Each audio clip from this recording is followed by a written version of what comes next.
పేదాధనిక విభేదము లేక, జాతి మత విచారణ లేక,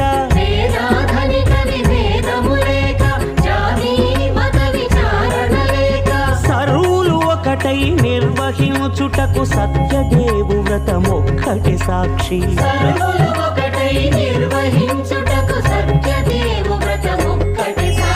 సత్యనారాయణ వ్రతము, శ్రీ సత్యనారాయణ వ్రతము, సత్యనారాయణ వ్రతము, శ్రీ సత్యనారాయణ వ్రతము.